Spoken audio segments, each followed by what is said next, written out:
صحیح بخاری حدیث نمبر 51۔ ہرقل شاہ روم نے ابو سفیان سے کہا، میں نے تم سے پوچھا تھا کہ اس رسول کے ماننے والے بڑھ رہے ہیں یا گھٹ رہے ہیں؟ تو نے جواب میں بتلایا کہ وہ بڑھ رہے ہیں۔ ٹھیک ہے، ایمان کا یہی حال رہتا ہے یہاں تک کہ وہ پورا ہو جائے۔ اور میں نے تجھ سے پوچھا تھا کہ کوئی اس کے دین میں آ کر پھر اس کو برا جان کر پھر جاتا ہے؟ تو نے کہا نہیں۔ اور ایمان کا یہی حال ہے، جب اس کی خوشی دل میں سما جاتی ہے تو پھر اس کو کوئی برا نہیں سمجھ سکتا۔ صحیح بخاری حدیث نمبر 52۔ حضور اکرم صلی اللہ علیہ وسلم فرماتے تھے، حلال کھلا ہوا ہے اور حرام بھی کھلا ہوا ہے، اور ان دونوں کے درمیان بعض چیزیں شبے کی ہیں جن کو بہت لوگ نہیں جانتے کہ حلال ہیں یا حرام۔ پھر جو کوئی شبے کی چیزوں سے بھی بچ گیا اس نے اپنے دین اور عزت کو بچا لیا، اور جو کوئی ان شبے کی چیزوں میں پڑ گیا اس کی مثال اس چرواہے کی ہے جو شاہی محفوظ چراگاہ کے آس پاس اپنے جانوروں کو چرائے۔ وہ قریب ہے کہ کبھی اس چراگاہ کے اندر گھس جائے اور شاہی مجرم قرار پائے۔ سن لو، ہر بادشاہ کی ایک چراگاہ ہوتی ہے، اللہ کی چراگاہ اس کی زمین پر حرام چیزیں ہیں، پس ان سے بچو۔ اور سن لو، بدن میں ایک گوشت کا ٹکڑا ہے، جب وہ درست ہوگا سارا بدن درست ہوگا، اور جہاں بگڑا سارا بدن بگڑ گیا۔ سن لو، وہ ٹکڑا آدمی کا دل ہے۔ صحیح بخاری حدیث نمبر 53۔ عبد القیس کا وفد جب حضرت صلی اللہ علیہ وسلم کے پاس آیا تو آپ نے پوچھا کہ یہ کون سی قوم کے لوگ ہیں یا یہ وفد کہاں کا ہے؟ انہوں نے کہا کہ ربیعہ خاندان کے لوگ ہیں۔ آپ صلی اللہ علیہ وسلم نے فرمایا، مرحبا اس قوم کو یا اس وفد کو، نہ ذلیل ہونے والے نہ شرمندہ ہونے والے، یعنی ان کا آنا بہت خوب ہے۔ وہ کہنے لگے، اے اللہ کے رسول صلی اللہ علیہ وسلم، ہم آپ کی خدمت میں صرف ان حرمت والے مہینوں میں آ سکتے ہیں، کیونکہ ہمارے اور آپ کے درمیان مضر کے کافروں کا قبیلہ آباد ہے۔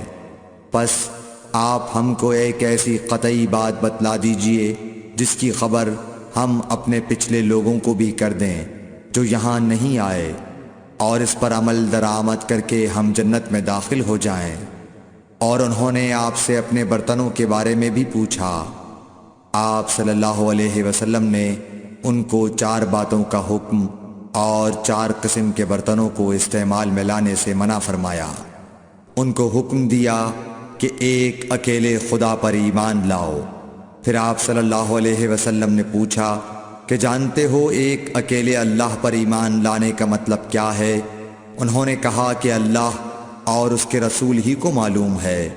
آپ نے فرمایا کہ اس بات کی گواہی دینا کہ اللہ کے سوا کوئی معبود نہیں، اور یہ حضرت محمد صلی اللہ علیہ وسلم اس کے سچے رسول ہیں، اور نماز قائم کرنا اور زکوٰۃ ادا کرنا اور رمضان کے روزے رکھنا اور مال غنیمت سے جو ملے اس کا 5واں حصہ مسلمانوں کے بیت المال میں داخل کرنا، اور 4 برتنوں کے استعمال سے آپ صلی اللہ علیہ وسلم نے ان کو منع فرمایا، سبز لاکھی مرتبان سے اور کدو کے بنائے ہوئے برتن سے، لکڑی کے کھودے ہوئے برتن سے اور روغنی برتن سے، اور فرمایا کہ ان باتوں کو حفظ کر لو اور ان لوگوں کو بھی بتلا دینا جو تم سے پیچھے ہیں اور یہاں نہیں آئے ہیں۔ صحیح بخاری حدیث نمبر 54۔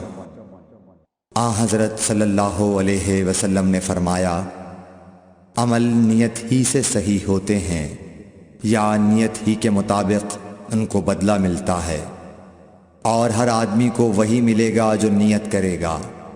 پس جو کوئی اللہ اور اس کے رسول کی رضا کے لیے ہجرت کرے اور اس کی ہجرت اللہ اور اس کے رسول کی طرف ہوگی، اور جو کوئی دنیا کمانے کے لیے یا کسی عورت سے شادی کرنے کے لیے ہجرت کرے گا تو اس کی ہجرت انہی کاموں کے لیے ہوگی۔ صحیح بخاری حدیث نمبر 55۔ حضرت صلی اللہ علیہ وسلم نے فرمایا، جب آدمی ثواب کی نیت سے اپنے اہل و عیال پر خرچ کرے پس وہ بھی اس کے لیے صدقہ ہے۔ صحیح بخاری حدیث نمبر 56۔ حضرت صلی اللہ علیہ وسلم نے فرمایا، بے شک تو جو کچھ خرچ کرے اور اس سے تیری نیت اللہ کی رضا حاصل کرنی ہو تو تجھ کو اس کا ثواب ملے گا، یہاں تک کہ اس پر بھی جو تو اپنی بیوی کے منہ میں ڈالے۔ صحیح بخاری حدیث نمبر 57۔ جریر بن عبداللہ رضی اللہ تعالی عنہ نے کہا کہ حضرت صلی اللہ علیہ وسلم سے میں نے نماز قائم کرنے اور زکوٰۃ ادا کرنے اور ہر مسلمان کی خیر خواہی کرنے پر بیعت کی۔ صحیح بخاری حدیث نمبر 58۔ جس دن مغیرہ بن شعبہ حاکم کوفہ کا انتقال ہوا تو جریر بن عبداللہ رضی اللہ تعالی عنہ خطبے کے لیے کھڑے ہوئے اور اللہ کی تعریف اور خوبی بیان کی اور کہا، تم کو اکیلے اللہ کا ڈر رکھنا چاہیے، اس کا کوئی شریک نہیں، اور تحمل اور اطمینان سے رہنا چاہیے اس وقت تک کہ کوئی دوسرا حاکم تمہارے اوپر آئے، اور وہ ابھی آنے والا ہے۔ پھر فرمایا کہ اپنے مرنے والے حاکم کے لیے دعائے مغفرت کرو، کیونکہ وہ مغیرہ بھی معافی کو پسند کرتا تھا۔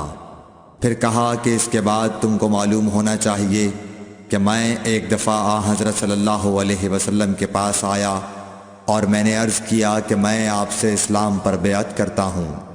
آپ نے مجھ سے ہر مسلمان کی خیر خواہی کے لیے شرط کی، پس میں نے اس شرط پر آپ سے بیعت کر لی۔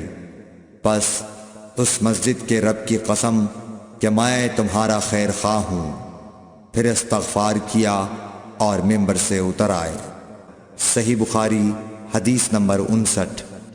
ایک بار حضرت صلی اللہ علیہ وسلم لوگوں میں بیٹھے ہوئے ان سے باتیں کر رہے تھے، اتنے میں ایک دیہاتی آپ کے پاس آیا اور پوچھنے لگا کہ قیامت کب آئے گی؟ آپ صلی اللہ علیہ وسلم اپنی گفتگو میں مصروف رہے۔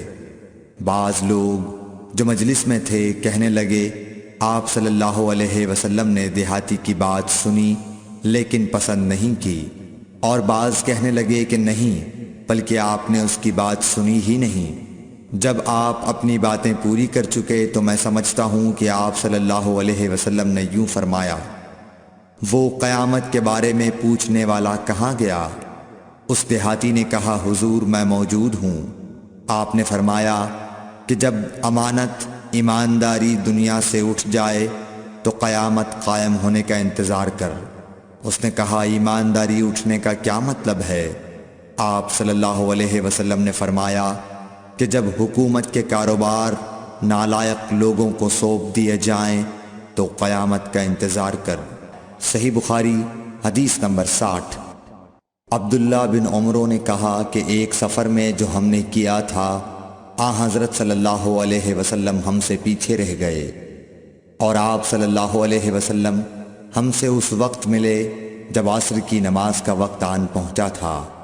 ہم جلدی جلدی وضو کر رہے تھے، پس پاؤں کو خوب دھونے کے بدل ہم یوں ہی سا دھو رہے تھے۔ یہ حال دیکھ کر آپ صلی اللہ علیہ وسلم نے بلند آواز سے پکارا، دیکھو ایڑیوں کی خرابی دوزخ سے ہونے والی ہے۔ 2 یا 3 بار آپ صلی اللہ علیہ وسلم نے یوں ہی بلند آواز سے فرمایا۔ صحیح بخاری حدیث نمبر 60۔